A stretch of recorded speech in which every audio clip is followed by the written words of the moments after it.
UTL solar, solar लावणार आणि सबसिडीही मिळवून देणार।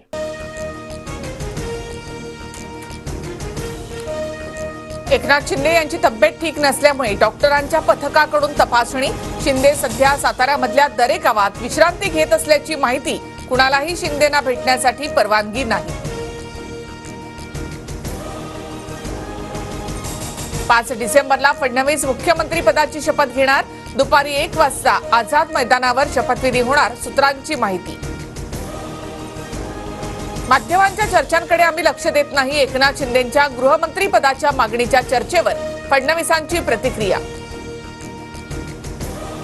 मुख्यमंत्री पद भाजपकडे गेल्यास आम्हाला गृह खातं मिळावं। शिंदे मुख्यमंत्री असताना गृह खातं फडणवीसांकडे होतं, संजय शिरसाट यांचं विधान। बाबा आढाव यांनी उद्धव ठाकरे यांच्या हस्ते पाणी पिऊन उपोषण सोडलं। आता सत्तामेव जयते विरोधात आपण उभं राहू। उद्धव ठाकरेंचा बाबा आढाव यांच्या भूमिकेला पाठिंबा। ईव्हीएम हॅक होऊ शकतं हे प्राथमिक दृष्ट्या दिसतंय। शेवटच्या 2 तासातली आकडेवारी धक्कादायक। निवडणूक आयोग चुकीची भूमिका घेईल वाटलं नव्हतं, शरद पवारांची टीका। पुन्हा लोक पक्ष सोडतील म्हणून शरद पवार ईव्हीएम वर बोलतायत। पवार जिंकतात तेव्हा ईव्हीएम बरोबर असतं, बावनकुळेंचा पलटवार।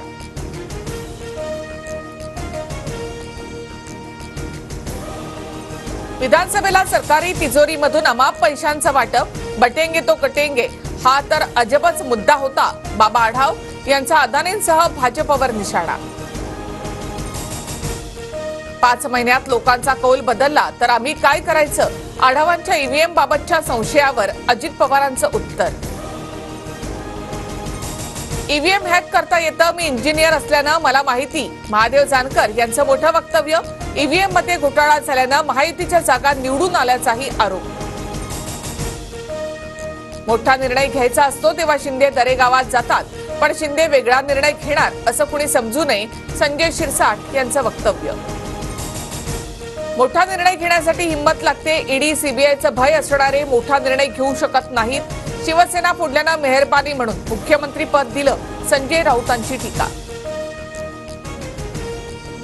एकनाथ शिंदेंचं मानसिक संतुलन बिघडलं। शिंदेंच्या डोळ्यामध्ये चमक नाही, चेहराही पडला, राऊतांची टीका। तर शिंदेंना कोणी शब्द देऊन फिरवलाय का? राऊतांकडून शंका व्यक्त। मानसिक संतुलन कुणाचं बिघडलं हे निकालानंतर कळलंय। आम्ही लाचारीसारखे नाटकं करणारे नाही, शिरसाटांचं संजय राऊतांना प्रत्युत्तर।